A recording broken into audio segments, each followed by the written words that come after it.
Thank you, Tristan. Um, Last week, we attempted to draw a face, and Matt's face,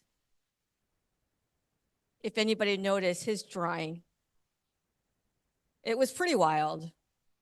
They have no reference, but but it was a very small exercise to kind of dig up our life experience.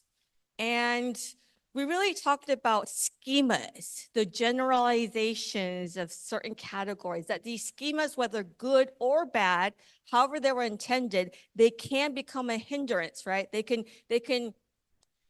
serve as a blinders that we are not able to see. Sometimes we overlook because we just simply see it as a schema.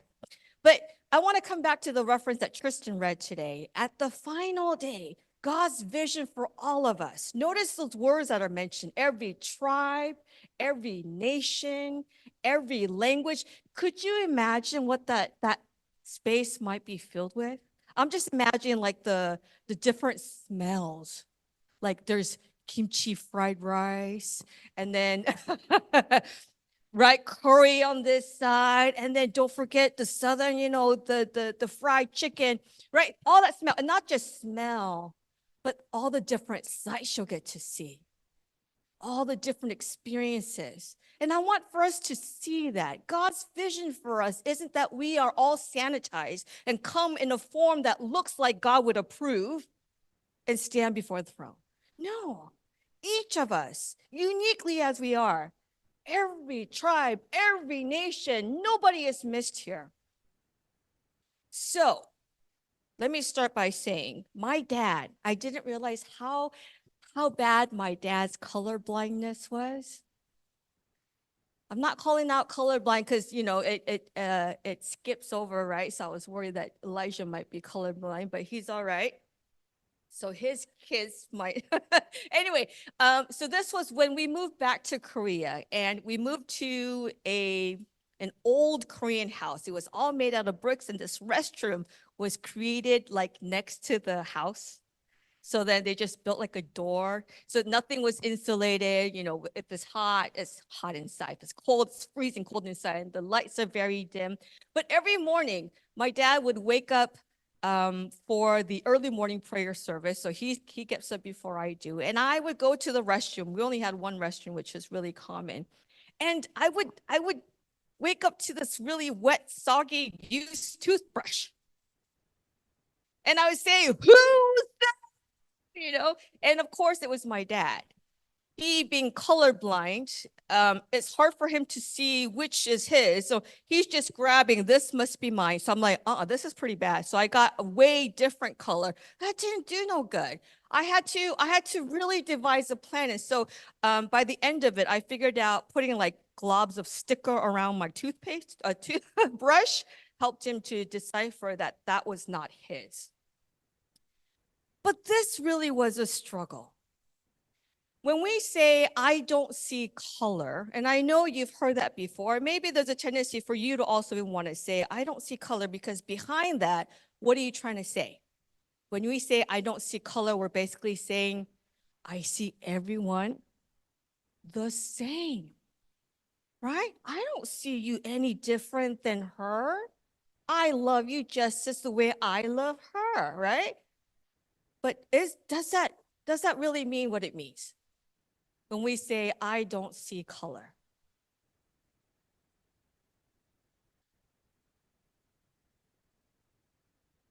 I want to say racial differences, race is not a problem. It's not race that I'm calling out. It's that we have placed different values according to that race, where we have this norm, just as we enter into a world that's been already embedded with these values. Notice that BIPOC children, they get it earlier than other non-white kids of how other people perceive them as BIPOC. And they're not learning, oh, I'm accepted the way I am. oh, my nose looks perfectly fine. No, actually, BIPOC grow with this understanding and awareness, say it or not, that they are seen as either feared, they are either a threat, they're either, eroticized, romanticized, right? We are always something, but we can't never be that. And so I'm going to ask you a question. I want you to turn to your neighbor or in your group, and I want you to think back this past week, just this past week or somewhere right along the lines.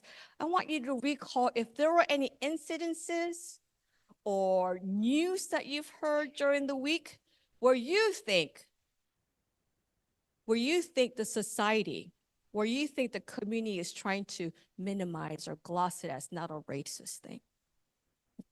So I'll give you an example. Did you know that not too long ago, a restaurant had to close? You heard about this? What restaurant was it, folks? It was a Vietnamese pho. I love pho. My father-in-law doesn't like pho. That's fine. That's okay. But get this. It was the smell of meat and anonymous. It was an anonymous complaint, repeated anonymous complaint that was able to close down the restaurant. And this family now, who had this restaurant for decades, is out of business, have no ways to nothing. And the anonymous complaint person won. I don't see color. What are some other incidents that you've seen or you've heard right here in your neighborhood, in your school systems, where people have tried to say, oh, that's not a racist thing? Okay, call upon and help each other out, figure out, okay? So let's do that. Take the time to uplift and unsurface incidences that you've seen, you've heard where, you know what, that actually was a moment of calling out, but it wasn't. Okay, let's talk. I'm also curious, how familiar are we with Oregon's history in general? Do we know? I mean, I did some digging. What do you know, John? Originally, this state, right, before it became a union state, it was for folks to move away and exclude Black folks, which meant they weren't allowed to have any rights or any kind of leeway to purchase lands or homes, and hence we have them, many of them placed and begin in Northeast area, right? And that's right. That's right. Yes. What else? So one thing that shocked me the first time I read it at Pittock Mansion was about the discrimination against Asians. And I forget whether it was all Asians or just Chinese, but there was a note about that in the kitchen area about how we now think Portland's so cool, but back then they had Chinese servants at Pittock Mansion, and the Pittock family was threatened because of hiring them and this kind of thing, and they ignored the threats and they just did what they wanted anyway. But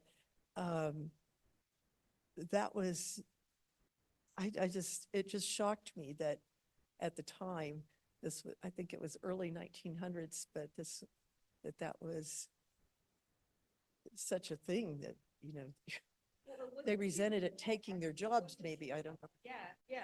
What other, yes, Lori. Oh, no, just A comment on when I bought my house, which is 3 blocks from here. This was a very red-lined neighborhood.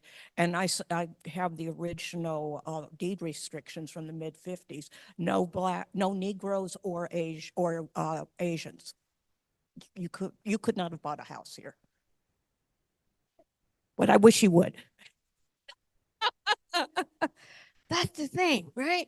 And God forbid the folks in general are thinking, well, I had access, I did this, I worked hard for it. So it's like, why couldn't you? It's bonkers. What else did you uncover or learn from your conversations?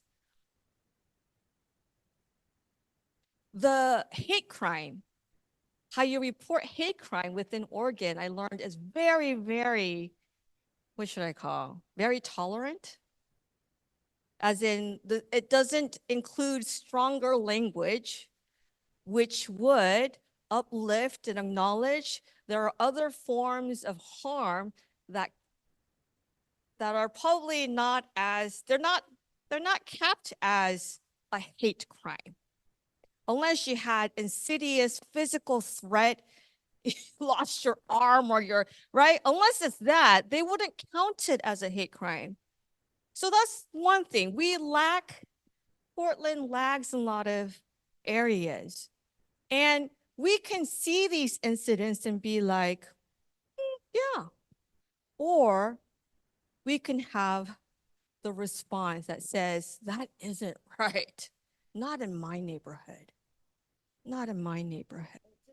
I mean, the fact that something so hateful is allowed to lay in the weeds and carry forward is just unbelievable to me. Right. That. And I mean, it is. And so I guess okay, Candace Avalos chairs the city's Portland, Oregon Citizen Review Committee of Police Accountability, and they did some feedback survey. And what was found amongst the survey that was collected was that it was indicative of police officers' bias toward BIPOCs and ideas of white supremacy. So then, of course, when we see incidents, we're going to see it in that way. All right, so here's a clip that I'd like to share with you. I want for us to be educated, not just know that there are differences. So when we say Black Lives Matter, we're not saying white lives or other lives aren't important, but it's just from the inception, Black lives never mattered. And so to raise it is to just say at some point, could we be at least, right?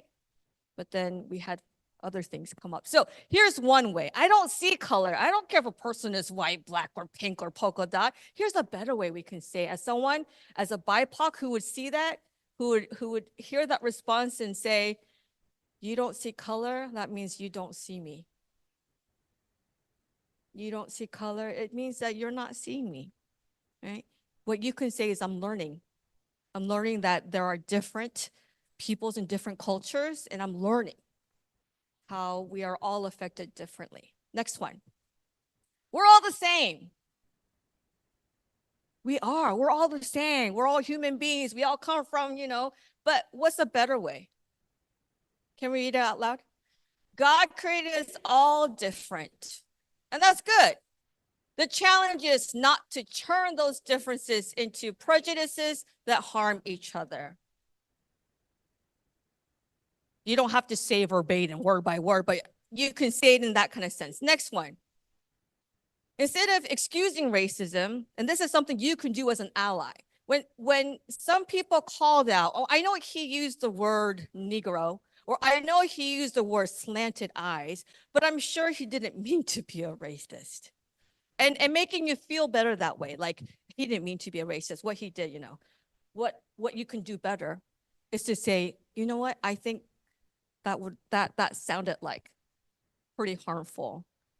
Would you like to come with me so we can talk about it with him, right? So what are you doing in that moment? You're acknowledging. You're not giving away to that person getting away. No, you as an ally, and only you can do that. The BIPOC's not going to be like, you know what you said to me was really offensive.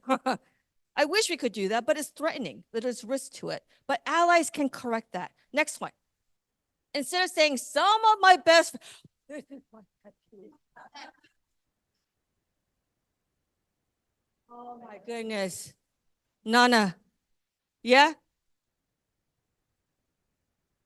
Like, as soon as somebody says to me, some of my best friends, or then I just immediately, my head jumps into the schema of, oh, this is someone who is not willing to see again me for how different I am. Let's say the better version together.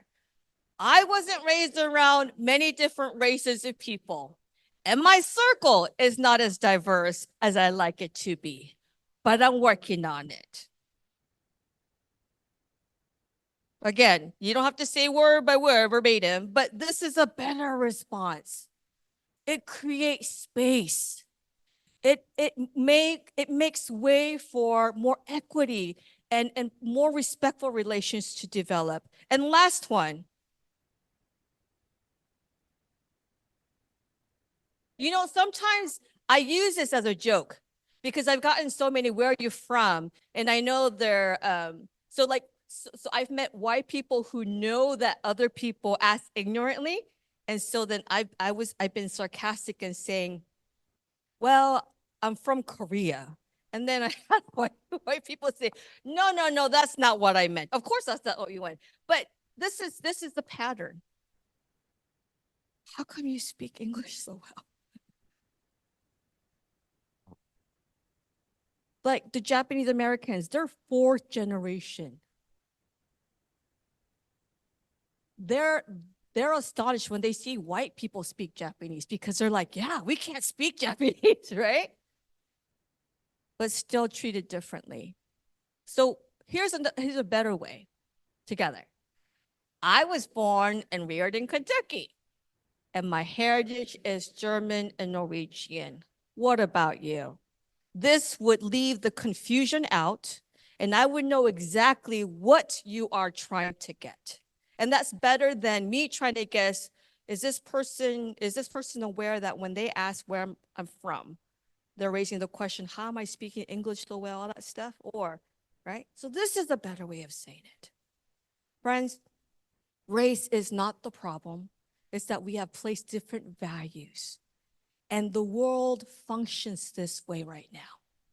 It does. We see it on the news. We choose to say, well, it was founded on racist policies and therefore, we can actually do something about that. And so remember, God's vision for us was never to uphold and to have one on a pedestal, but it's a mixture of all of our differences, all of our unique gifts that comes together, and that we're able to celebrate it together. Let's pray.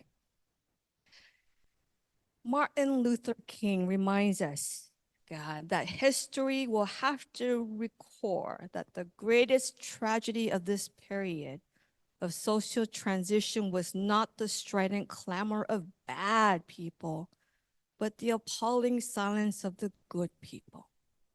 God, we confess that at times we've allowed, maybe in the fear of indifference of silence for too long.